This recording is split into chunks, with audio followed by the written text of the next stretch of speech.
G'day guys, welcome back. Thank you for being the greatest rugby fans on the planet and watching my content. I really do appreciate it. You are here today because it's Super Rugby Round 9.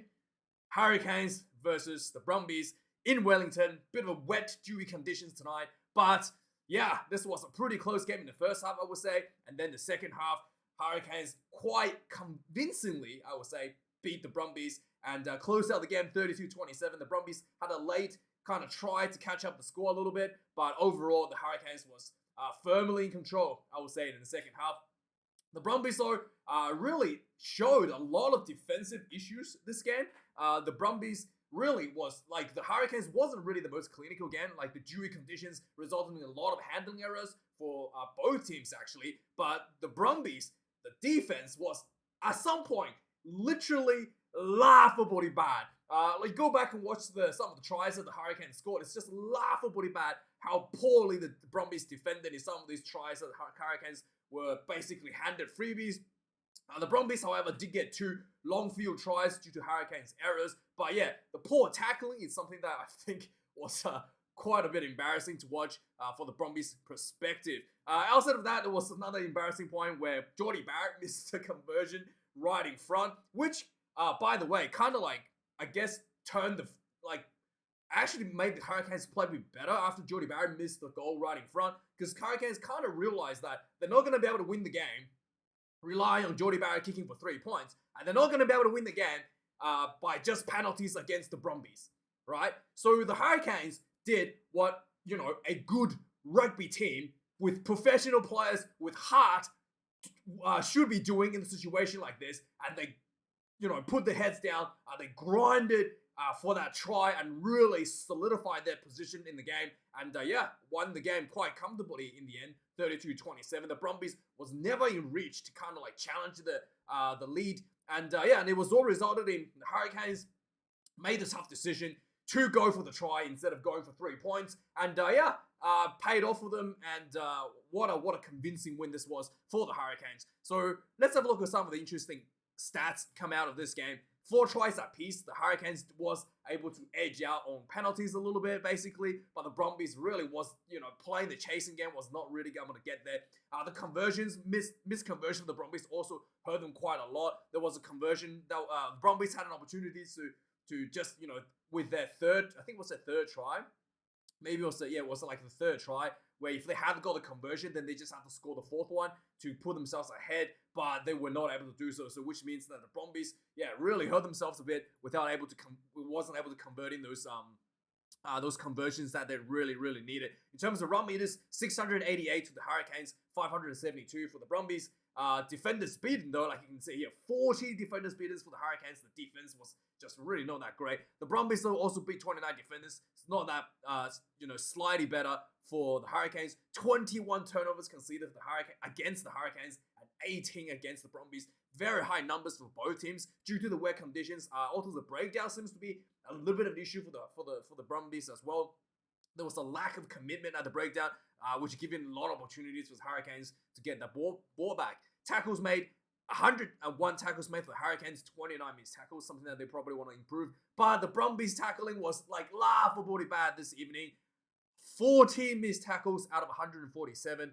This is, something that Stephen Larkin will be waking up middle of the night screaming about how bad this was. Kicking game, both teams are I thought was quite evenly matched, 32-36.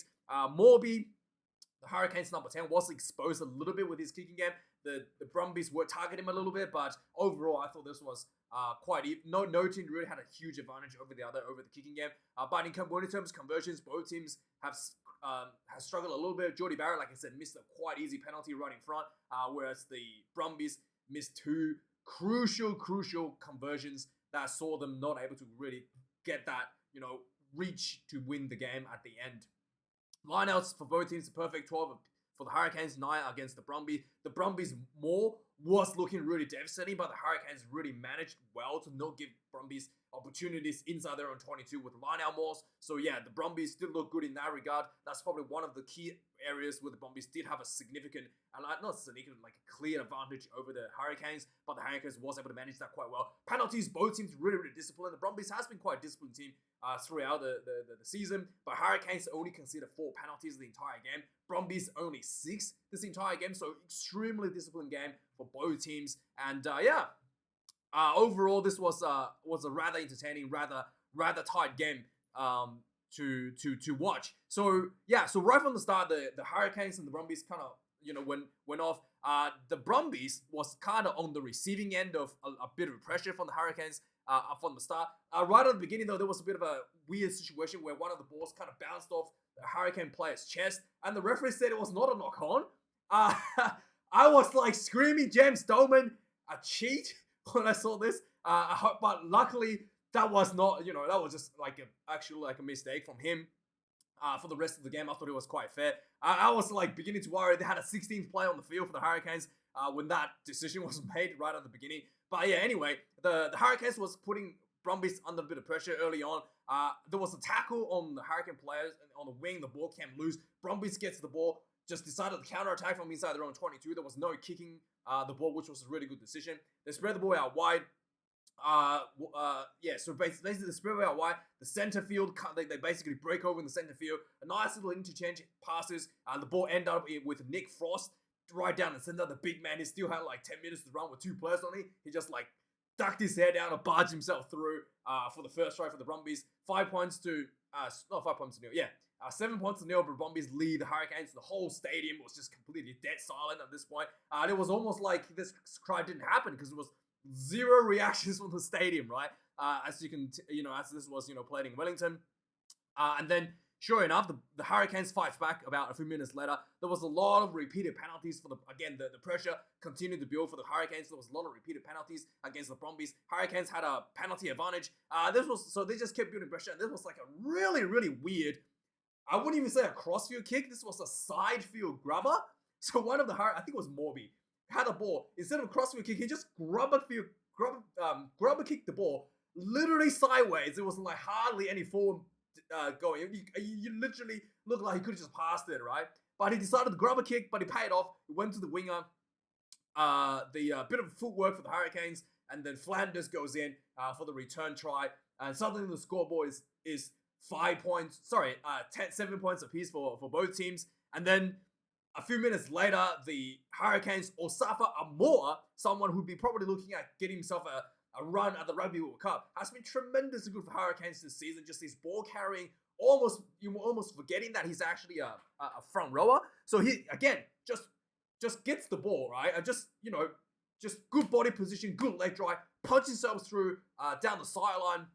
And as he's getting tackled, he's literally like in mid-air, like a world-class winger. He's able to float the ball back to his support player, and then sets up the ball for Adi Savia, runs in for the second try for the Hurricanes, and suddenly the Hurricanes leading 14 points to 7, just under 50 minutes into the game. And then the game kind of played on a little bit. Once again, the Hurricanes looked like they had more dominance over the Brumbies. They inside the Brumbies half, but the Brumbies defense was holding for a lot of was holding on, so the Hurricanes wasn't the race. So Morby, the number 10, gets the ball, decides to grab a kick behind, and this grabber kick hit Nick Frost straight on the leg, and then bounced up. Frost just caught the grabber kick on the chest, right? And he just bolted. Like, I kid you not, he's like really big, right? Nick Frost. He looked really slow, but nobody could catch him because he's got like really big strides. So his strides look like he's not running very fast, but because he's doing like such huge strides, he's actually going like quite fast despite looking like super slow. It was really weird, but he was just like running the field. Nobody could catch him, and he finally got tackled before the try line, but he rolls over for the second Brumbies try. 14 points apiece, 26 minutes into the game. For the remainder of the first half, the Brumbies and Hurricanes kind of a bit of a stalemate. There was a lot of handing errors, but eventually, just before halftime, the Hurricanes gets a penalty in kickable range, and this was like 40 meters out. I think Jordie Barrett pops this one through like he always does, and Hurricanes go into the sheds, 17 points to 4 at halftime. Second half starts again with the Brumbies being behind. You figure they might come out a little bit harder in the second half, but no, the Hurricanes came out actually looking stronger. Once again, So just before I move on, I did start to notice that Nick Frost, the guy who scored 2 tries, is one of the players that's struggling with his tackles. So yeah, I just want to point that out. I was really happy for him to score 2 tries, but I was almost like, I don't know if this is just how I don't know what's going on with him, but maybe he's just like, feel like, hey, I've done my job, I scored 2 tries. His tackling really and defense really wasn't on point for the most part of the games. After scoring those 2 tries. But anyway, so the Hurricanes came out second half. Again, like I said, poor defense by the Brumbies. The Hurricanes basically just found themselves inside the Brumbies 22, and then just punch himself. Yeah, this was Nick Frost actually. A bit of a misread on the line. One of the Hurricanes players just punched himself through the defensive line and got really close to the try line, and the Hurricanes just piled on pressure, pick and go. And then Wildkard, he's done them plenty of times this season already for Hurricanes, picks and go, finds himself in the gap, rides through the little gap near the rucks and goes in for the Hurricanes' 3rd try. And then the Brumbies hits back just 9 minutes, 10 minutes later. Again, the Brumbies are really struggling a bit. I say at this point, the defense was really not allowing the Hurricanes, not allowing themselves to diffuse the pressure from the Hurricanes. And the Hurricanes was realizing the Brumbies defense was having issues. Instead of like playing the kicking end, the Hurricanes was more happy to run the ball freely, even if they're not from pretty much anywhere inside the Brumbies 50. And then about 54 minutes into the game, the Brumbies finally gets himself a penalty from a breakdown, and then they kick the ball out. Lolosio kicks his ball out right on the 5-meter line for a 5-meter line out, and we can see this coming. The Brumbies sets up a maul, and then just roll the Hurricanes through for a very easy try. I mean, if the Brumbies had more opportunities to go those 5-meter line, to go those mauls inside the Hurricanes 22, I thought the Hurricanes was going to surely lose the game. But the Hurricanes was managed the game quite well with the discipline, as we can see, only 6 penalties overall. So yeah, the Brumbies wasn't given the opportunity, but if they had been, this maul looked just absolutely dominant. The Hurricanes literally just didn't look like they were even in the same league when this maul happened. So yeah, easy try for the Brumbies. So the score ticks up to, I think it was 19 points to 23, I think it was. And then the Hurricanes get to the point where they're starting feeling a bit scared now. The Brumbies are catching up. The game is getting close to the 3rd quarter. 58 minutes into the game, Hurricanes opted for a penalty. Jordie Barrett missed right in front. And at this point, this is where the Hurricanes switched on, like, hey, we actually can't win this game by kicking 3 points because Jordie Barrett's not 100% tonight, and also, we're not going to be able to against this Brumbies team. They can score at any point with a maul. We definitely need more than 3 points to win the game. So yeah, regardless of this, the Brumbies eventually had a scrum in front of the 66 minutes into the game, had a scrum inside their own 22. I think it was a 5-meter scrum, and the ball comes out. The Hurricanes just pressured the number 8 and got tackled, and then the Brumbies were tackled in goal due to the Hurricanes' pressure. So suddenly the Hurricanes gets a 5-meter scrum for themselves. They get a penalty out of this scrum, and instead of, like I said, going for the 3 points, which this was easily kickable, much easier kick for Jordie Barrett, a very easy kick for Jordie Barrett. But Hurricanes decided, and in fact, if they kicked this one, the Hurricanes would have been the Brumbies need to have to score twice to win the game, right? But the Hurricanes decided we need to go. They wanted to go for the try, wanted to go big. So they went for another scrum for the penalty. Ball comes out. What's his name? Aidan Morgan. Was it Morgan? Yeah, Aidan Morgan. Gets the ball and he just ran straight. Like, who was it? The Brumbies guy. He was really bad.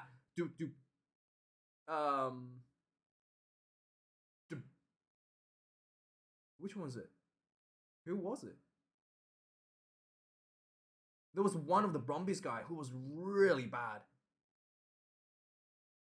I think it was this guy, Jack. Debrasini. But yeah, it was really. I think it was him or it was Rima, one of the guys. But anyway, one of the reserves for the Brumbies was just like completely out of. Like, just got stepped. Looked really bad. Just fell over essentially. And then Aiden Morgan just goes straight through, puts in the try for the Hurricanes, and now suddenly the Brumbies not just score twice, but have to score 2 converted tries to win the game. And then the Brumbies, sure enough, did manage to hit themselves back. 76 minutes with about less than 5 minutes left on the clock. The Brumbies gets himself, Tom Wright gets himself a lot of space down the side of the field. He kicks the sweeping coverage comes through. He kicks the ball behind. The Hurricanes recovers his kick, but the Brumbies pressure the breakdowns. The Hurricane gets the ball out, and their first receiver, I think it was Karefi, drops the ball. Just pressure on the try line. So he drops the ball, Brumbies gets it up, and then the Brumbies flood the breakdown again, and then Hurricanes did not release, and Brumbies gets a penalty. The Brumbies turn the ball over. Following this penalty advantage, Brumbies just played left and right, and then they found space on the left-hand side of the field, and then Toole goes into the corner for the try of the Brumbies.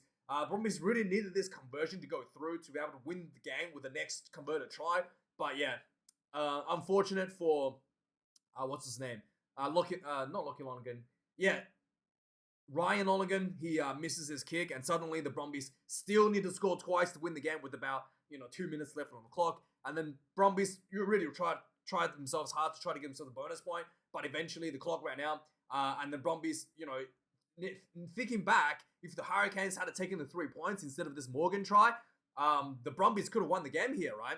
But the Brumbies wasn't able to get themselves in reach for a try, but they were able to get themselves a penalty, so they just kicked the penalty for 3 points and get the bonus points, the losing bonus point. So end score 32 points to 27.